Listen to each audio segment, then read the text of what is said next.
Hello friends, அஸ்ஸலாமு அலைக்கும். Welcome to taste of Trichy. எல்லாரும் நல்லா இருக்கீங்களா? இன்றைக்கி 10 ரூபாய் செலவில் அழகாக ஒரு வாயில் வச்ச உடனே கரைஞ்சி போகிற மாதிரி சூப்பரான ஒரு ஸ்வீட் ரெசிபி செய்ய போகிறோம். அந்த ரெசிபி எப்படி செய்யலான்னு பார்க்குறதுக்கு முன்னாடி நம்ம சேனலை ஃபர்ஸ்ட் டைம் பார்க்குறீங்கன்னா ப்ளீஸ் சப்ஸ்கிரைப் பண்ணி கூடவே பக்கத்தில் இருக்கிற பெல் பட்டனையும் கிளிக் பண்ணிக்கோங்க. இந்த சூப்பரான பர்ஃபெக்டான ரெசிபி எப்படி செய்யலான்னு பார்க்கலாம் வாங்க. அதுக்கு நான் இன்றைக்கி ஒரு மிக்ஸி ஜாரில் 10 ரூபா மில்க் பிக்கிஸ் பேக்கெட் எடுத்துக்கிட்டேன். மில்க் பிக்கிஸ்க்கு பதிலாக எந்த பிஸ்கெட் வேணாலும் நீங்கள் எடுத்துக்கலாம். எல்லா பிஸ்கெட்டையும் ஒரு 10 பிஸ்கெட் எடுத்துக்கிட்டேன். இந்த பேக்கெட்லேருந்து 10 பிஸ்கெட் எடுத்து இந்த மாதிரி உடச்சி போட்டு நல்லா ஃபைன் பவுடராக அடிச்சுக்கோங்க. இப்போ பாருங்கள், எல்லாத்தையும் நல்லா இதே மாதிரி பவுடராக அடித்து தனியாக வச்சுக்கோங்க. இப்போது எந்த கடாயில் பண்ண போகிறோமோ அந்த கடாயில் 250 ml கப்பில் 2 கப் பால் ஆட் பண்ணிக்கோங்க.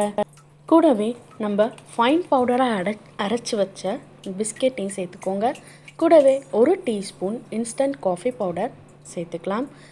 கடல் பாசியை நல்லா மிக்சியில் பவுடர் முடிஞ்ச அளவு அடித்து வச்சுருக்கேன். அதிலேருந்து ஒரு 2 டீஸ்பூன் சேர்த்துக்கோங்க. இப்போது கூடவே 80 ml அதாவது 1/4 கப் நாட்டு சர்க்கரை ஆட் பண்ணிக்கலாம். நாட்டு சர்க்கரைக்கு பதிலாக நீங்கள் வெள்ளை சர்க்கரை கூட ஆட் பண்ணிக்கலாம். எல்லாத்தையும் சேர்த்து ஒரு விஸ்கு வச்சு நல்லா மிக்ஸ் பண்ணிக்கோங்க. எந்தவித கட்டிகளும் இல்லாத மாதிரி நல்லா மிக்ஸ் பண்ணிக்கோங்க.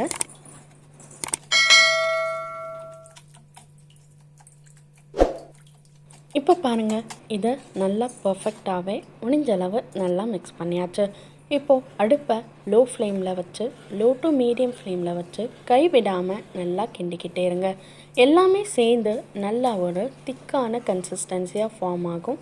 அது வரைக்கும் நல்லா மிக்ஸ் கொடுத்துட்டே இருங்க. கைவிடாமல் கிண்டிகிட்டே இருங்க. இதோட கன்சிஸ்டன்சி நல்லா ஒரு திக்கான பேஸ்ட் மாதிரி வரட்டும். அது வரைக்கும் நல்லா குக் பண்ணுங்கள்.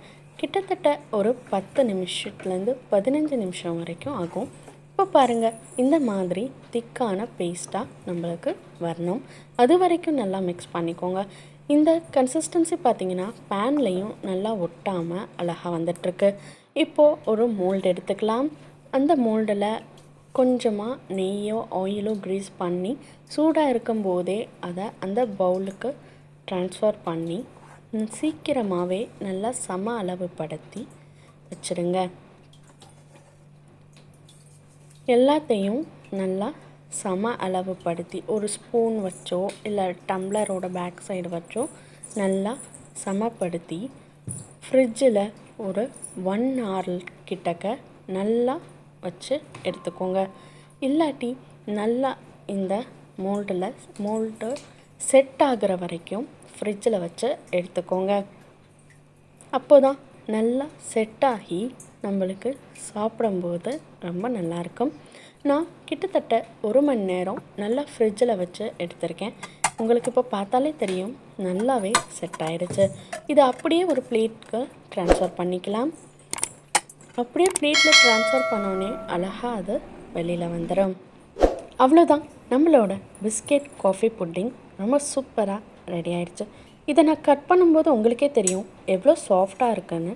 குழந்தைங்களாம் கண்டிப்பாக ரொம்ப என்ஜாய் பண்ணி நல்லா விரும்பியே சாப்பிடுவாங்க. செஞ்ச உடனே டக்குன்னு தட்டில் இருந்து காலி ஆகிடும். இந்த பிஸ்கெட் காஃபி புட்டிங்கை நீங்களும் கண்டிப்பாக உங்கள் வீட்டில் ட்ரை பண்ணி பாருங்கள். எப்படி வந்ததுன்னு கமெண்ட் பண்ணுங்கள். 10 ரூபா பிஸ்கெட் பேக்கெட் வச்சு நல்லா ஹெல்த்தியாக சூப்பராக இந்த ரெசிப்பியை செஞ்சு முடிச்சாச்சு. இதே மாதிரி வேறு ஒரு ரெசிப்பியில் உங்கள் எல்லாரையும் மீட் பண்ணுறேன். தேங்க்ஸ் ஃபார் வாட்சிங்.